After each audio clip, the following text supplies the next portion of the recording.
आवश्यकता से अधिक संग्रह करना हानिकारक होता है दोस्तों। ये सब लोग तो आप जानते ही होंगे। बस आज की एक छोटी सी कहानी इसी के ऊपर आधारित है कि उतना ही संग्रह करें, उतनी चीजों का जमाव करें, फिर चाहे वो कुछ भी हो। किसी चीज को खाने से लेकर भी हो तो उतना ही खाएं जितना हमें आवश्यकता है, या किसी भी वस्तु का अगर संग्रह करें तो उतना ही करें जितनी हमें आवश्यकता है, क्योंकि कोई भी चीज आवश्यकता से अधिक हो तो वो हानिकारक हो जाती है दोस्तों। तो मैं एडवोकेट पवन चौहान स्वागत करता हूँ आप सबका मेरे मोटिवेशन स्टोरी में। तो आज की हमारी कहानी का टाइटल भी यही है कि आवश्यकता से अधिक संग्रह हानिकारक होता है। तो जी हाँ दोस्तों, शुरुआत करते हैं आज की कहानी। एक समय की बात है, एक व्यापारी था, वो शहद का व्यापार किया करता था। अचानक से उसके जो दुकान थी, उस दुकान में शहद की एक जो बोतल थी वो टूट गई और नीचे गिर गई, और नीचे गिरने की वजह से सारा शहद फंसी पर फैलने लग गया।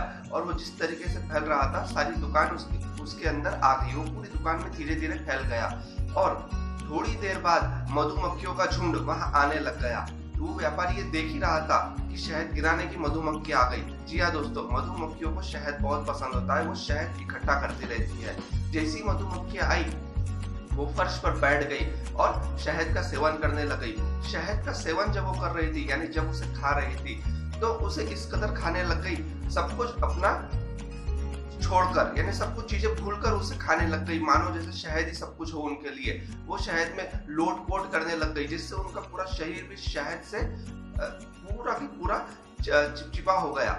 और दोस्तों, उन्होंने शहद इस प्रकार से खाया, पूरा पेट भरकर गले तक उन्होंने शहद खा लिया। और ये वो व्यापारी देख रहा था, और वो सोच रहा था कि ये मधुमक्खियां कर क्या रही है। और शहद का सेवन अत्यधिक करने की वजह से हुआ ये कि मधुमक्खियों को कुछ समय पश्चात उड़ते नहीं आ रहा था। जब वे उड़ने की कोशिश कर रही थी, प्रयास कर रही थी, प्रयत्न कर रही थी, तो वे असमर्थ हो गई और वे उसके अंदर कामयाब हो ना सकी। बस यही सिलसिला चलता रहा। वो प्रयत्न करती और वो विफल हो जाती, प्रयत्न करती और विफल हो जाती, क्योंकि दो चीजें थी दोस्तों उसके अंदर। पहले, आवश्यकता से अधिक उन्होंने संग्रह कर लिया था शहद का। दूसरा, वो शहद के अंदर इस प्रकार लोट-पोट हो गई थी और उनके शरीर पर बहुत अधिक शहद लग गया था, जिससे उन्हें उड़ते नहीं आ रहा था। कारणवश उन मधुमक्खियों की वहां मृत्यु होने लग गई, वो उसी जगह पे मरने लग गई। पर इन सब चीजों को देखते हुए दूसरी मधुमक्खियों ने भी उस पर कोई सोचा नहीं, उससे कुछ सीख नहीं ली। दूसरी मधुमक्खियां भी और आने लगी और वहीं पर वही प्रतिक्रियाएं करने लगी जो पहली मधुमक्खियों ने की, जो अपना जीव त्याग चुकी थी।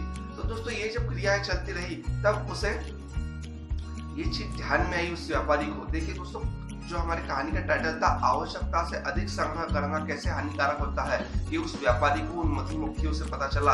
और यही हमारे कहानी का मोरल था, यही मोरल ऑफ द स्टोरी थी कि देखिए दोस्तों, वो सब कुछ छोड़कर, सारी चीजों का बेभान होकर जिस तरीके से सेवन कर रही थी, उन्हें वो चीजें मृत्यु के मुख में ले गई, वो उन्हें मार गई।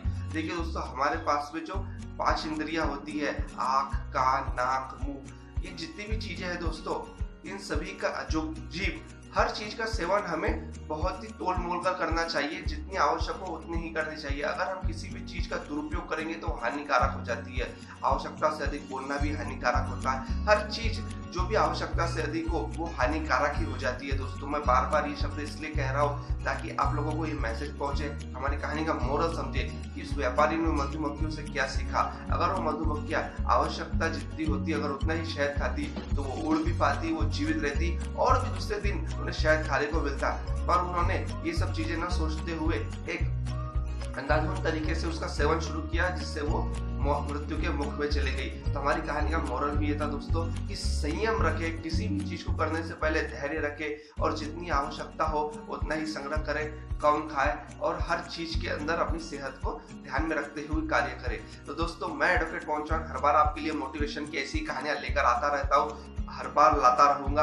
आप मेरे चैनल को लाइक करें, शेयर करें, सब्सक्राइब करें और बेल आइकॉन बटन दबाना न भूलें दोस्तों। और आपको मेरी कहानी अच्छी लग रही हो तो इसे लाइक करें दोस्तों। और अब तक की कहानी के सभी लिंक्स आपको आज की कहानी के डिस्क्रिप्शन से मिल जाएंगे। मिलते हैं नेक्स्ट स्टोरी में। जय हिंद, जय भारत, धन्यवाद।